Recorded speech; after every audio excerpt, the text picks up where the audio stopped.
maturanti, pozdravljam vas u ime lokalne samouprave i u svoje lično ime.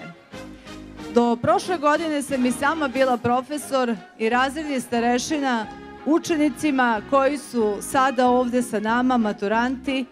U pitanju je 4. godina Belocrkvanske gimnazije ekonomske škole, smer ekonomski tehničar, najbolji 4.3.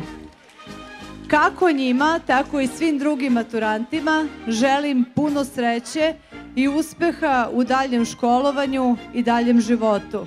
Ono što bih svima poručila jeste da budu svoji, da sačuvaju svoj identitet i gde god bili da ne zaborave odakle dolaze i da ne zaborave svoje korekne.